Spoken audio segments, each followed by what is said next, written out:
Hey, this is Paul Mazurkiewicz, the drummer from Cannibal Corpse, and you are listening to The Dan Chan Show on Hard Rock Hell Radio. Hey, Paul, how are you? I'm doing well. Thanks for having me. No problem. So let's go back in time, 30-odd years of Cannibal Corpse. I remember in the early 90s being at school looking for something extreme and cool and heavy, and some kids in the year above lent me some of your stuff, and I was like, whoa, what the f*** is this? In a good way, of course. Can you believe we're still loving Cannibal Corpse this many years later? It's pretty incredible, isn't it? You know, I mean, who would have thought that we would have been around more than a couple of years or even exist to begin with? But I know here we are 30 plus years and still going strong, and we're talking about this, and it's pretty incredible, that's for sure. And you are the standard bearer for death metal. How does it feel to be the forefather of such a scene? Yeah, I mean, you know, it's cool, I guess, just the fact that we happen to be in the right place at the right time, you know, when obviously growing up when we did, and, you know, so it's a little bit of luck in that way, and, you know, just very exciting and cool that we were able to kind of like help create a genre here, I guess, you know. Yeah. So, you know, yeah, the fact that, like I said, we're still around and relevant 30 years later and all that, it's pretty incredible. So, you know, it's definitely a cool accomplishment and a cool feeling to know that, you know, we're one of the ones still standing and we're there in the beginning of it all. Is there a certain weight around your neck every time you do an album? I don't think so. I think we just do what we do, you know. Yeah. I mean, the way I look at it is we're Cannibal Corpse. There was never any expectations. There wasn't anything, you know, some formula or something that we just thrived and strived to be the best band we could. And you know, I think it really just comes out of us from inside when we have to create. And so I think it's just kind of business as usual for the most part when we're about to start writing and put a new record out or what have you. So, So let's get up to date. You're releasing your 15th album, Violence Unimagined. I've heard it ahead of release. It's a totally killer album.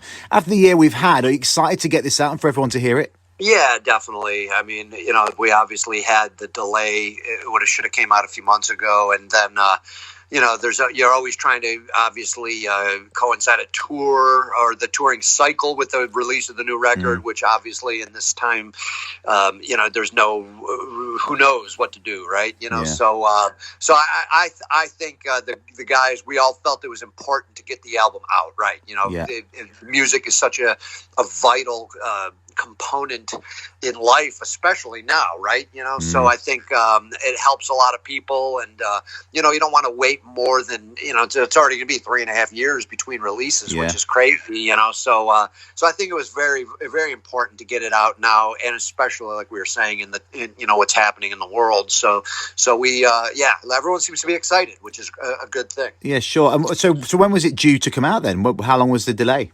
It initially would have came out in November, right? You know, because we recorded back in April. You know, it's almost a year ago now when we started recording. Yeah. And you know, the plan was put it out in November and, you know, hit the road, and we'd be well into the touring cycle of the album. So you know, the fact that exactly, you know, everything hits and you got to delay it a little bit. You don't know what to do. Do you delay it longer? Yeah. So it's not, you know, not terribly you know, too much longer, but still long enough, you know. So So you've added former Morbid Angel guitarist Eric Ruttan to the band full time now after he was playing live with you. How cool is it having Eric around, and how has he, if at all, changed the dynamic of Cannibal Corpse? I mean, he's one of the best, right? I mean, he's not just bringing guitars to the band, but producing the record and writing some tracks too.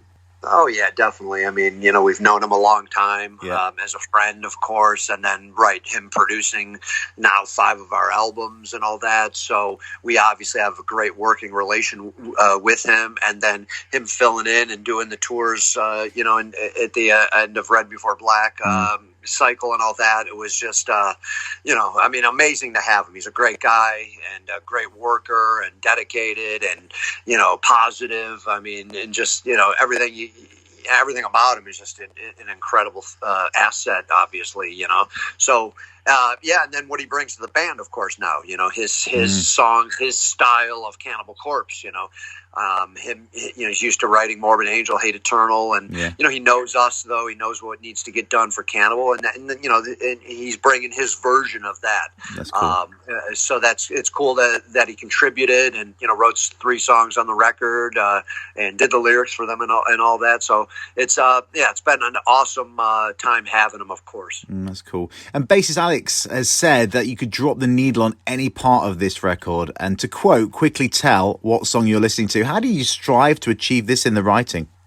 I think we just always try to make every song stand out on its own. You're obviously writing 10, 11, 12 songs, depending or what have you. And then each guy, since they're writing individually, like Alex, Rob, Eric, just doing their own kind of thing without any really major input from anybody else. Yeah. So how many songs you doing? Right. Alex writes 4.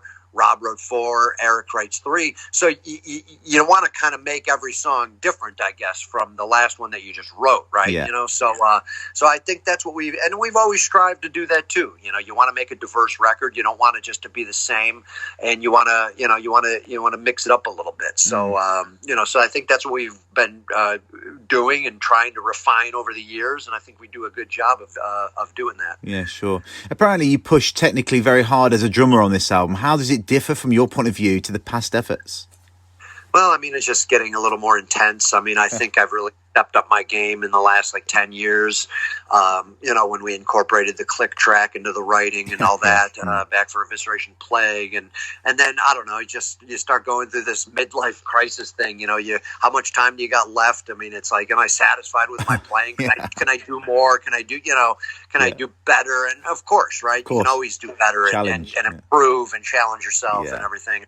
Knowing that we're closer to the end than we are to the beginning, right, of our careers and life in general, I guess, right. I think everybody probably feels that same way. Just try to be as intense as we can. Step up the game a little bit.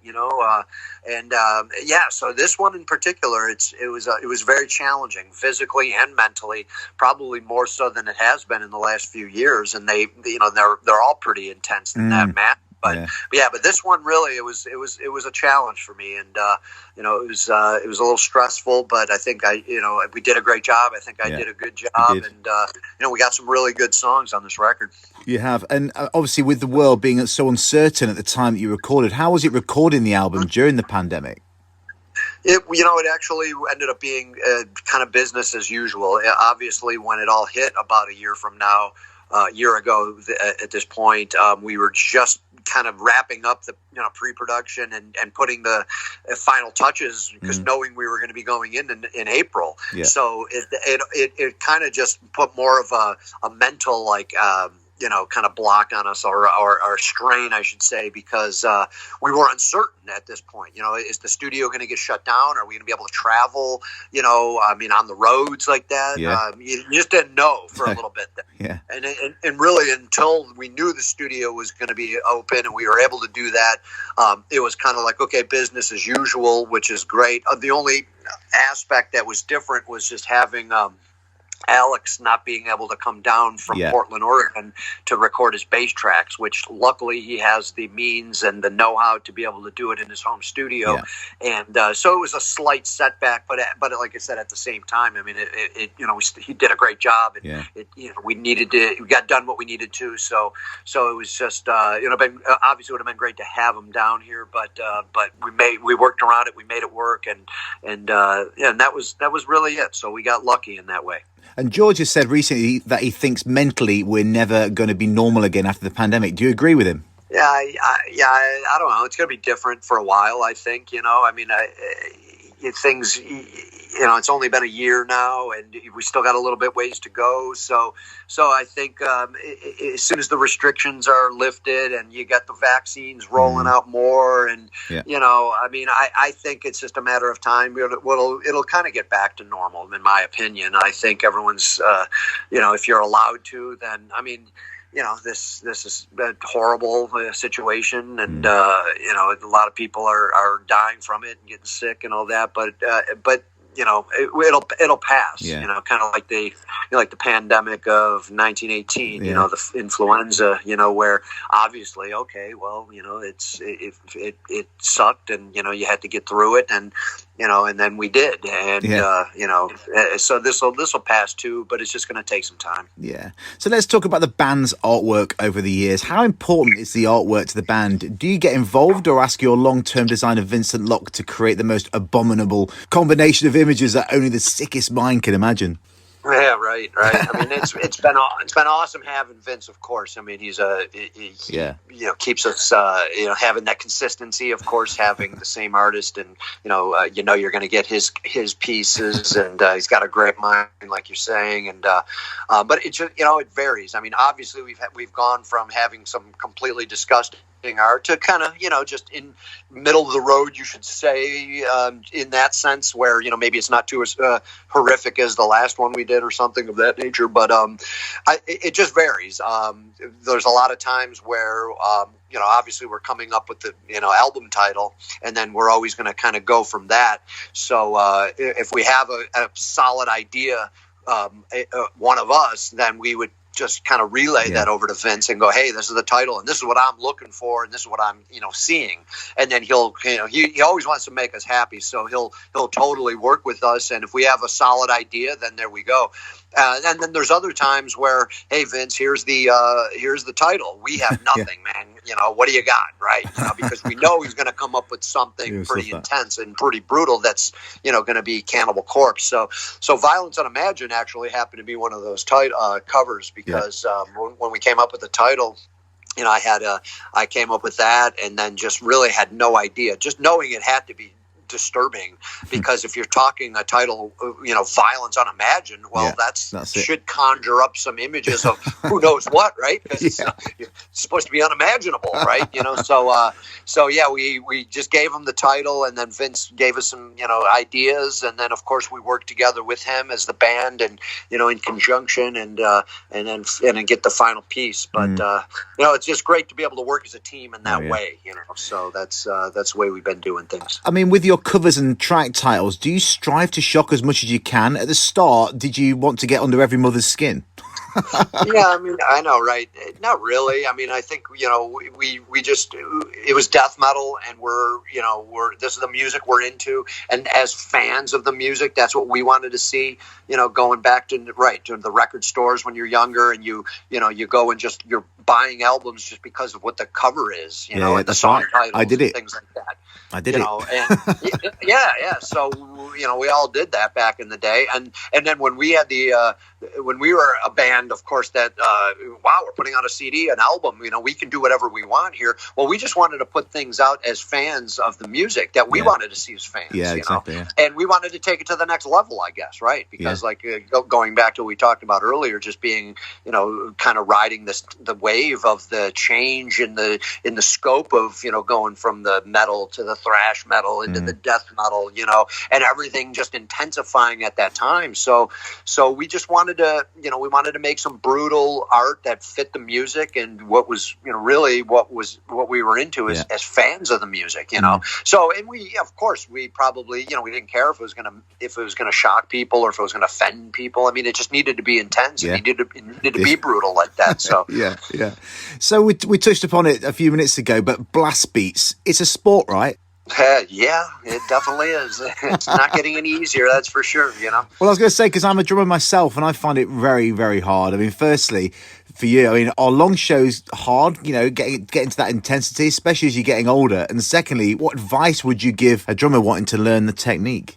Well, I mean, the older we get, it isn't getting easier. Of course, you got to work that much harder at prep and all that. And, I think it just comes in years, though. I look back when I started, when you had more energy and you're young, you would think, that would be, the time to be able to, you're going to be at your peak or your best. And it's kind of like, man, I almost felt like it was the opposite. Even though I did get older and everything, I think you tend to use your mind better and really learn how to pace yourself. And then, of course, like I said, it just takes that, you practice. Once you've been doing it for years and everything, you'll be able to kind of build up to be able to play, an hour and a half a show a night kind of a thing. And, but the older you get, the more, the harder it is, and the more work you need to be be doing here. So I mean, I would just say any advice I'd give to anybody would just be, man, practice, and you work at it. You can't expect it to happen overnight, but you got to just keep building up your stamina and working on aspects of that, and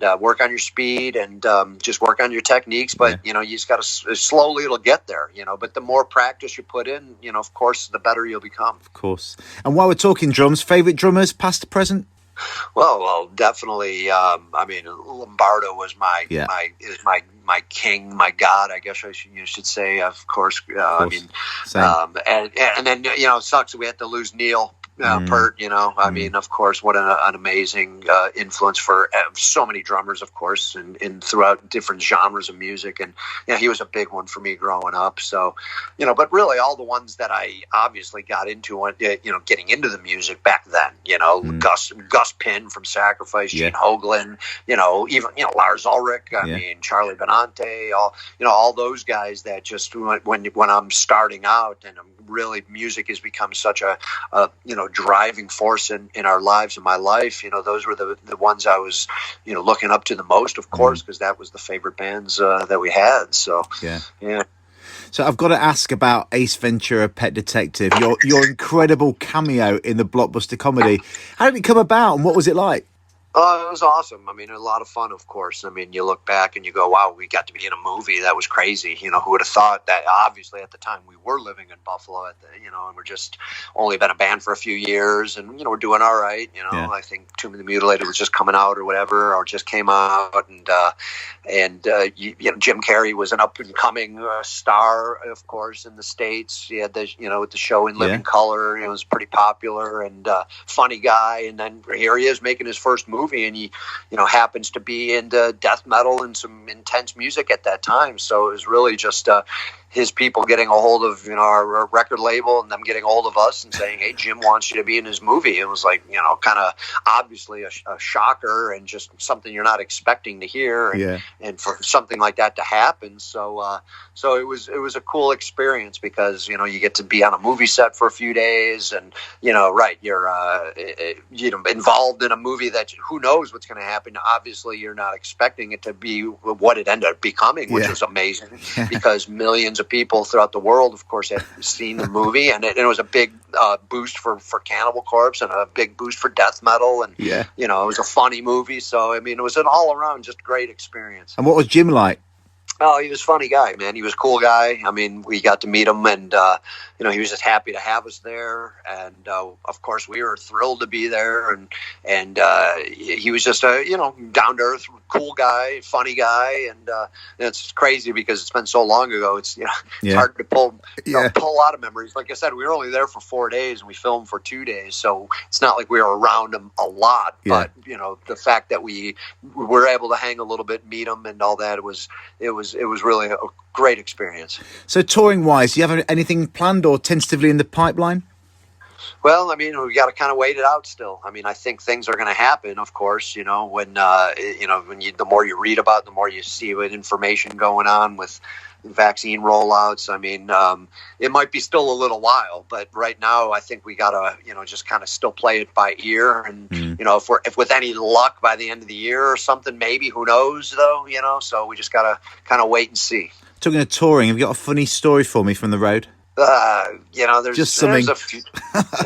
There's a few. I mean, there's a bad story. I once got stabbed with a key in Holland back in '94, which wasn't fun.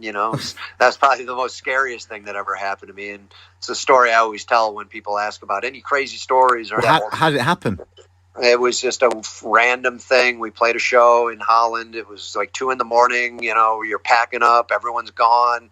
Happened to be some hoodlums kind of like going from town to town, I guess, like a couple drunk guys. And they started with some of the guys in the crew or in the band. And we're on tour with 4 other bands or 3 other bands. We're all sharing a bus. Before you know it, there's a big fight happening outside. Sure. And all I remember is I look to my left. I'm just standing there watching this, and I get somebody hits me. So this guy lunges at me, and I'm like, what the hell? And, I look down, I'm bleeding on my side, and I'm going, great, I just got stabbed. I'm going to die, And then luckily I didn't. And luckily it was, come to find out it was just a superficial wound Yeah. that they deemed I probably got stabbed with a key. Like the guy had probably some keys in his fist and he punched me. But I remember having to go to the hospital. The ambulance comes. I'm in Holland. This is the second show of the tour. I'm like, yeah, great. This is going to, end up well here. And, luckily, like I said, no problems. I was able to play the shows. And I just remember having to be, trying to get into my bunk to sleep was a little tough for a little while. Yeah, but one of those experiences, a little scary and just a freak thing that probably never happen again, hopefully. And, with that wasn't a fun, story or a funny story, but it was a crazy story. Crazy for sure. story. So appealing to your softer side, what's your favorite rock metal ballad? Any guilty pleasures? Well, I love rock and roll, really. That's my favorite kind of genre. I mean, I've been gravitating towards that. I mean, probably my whole life, of course, just growing up when I did and everything, and then you kind of come full circle.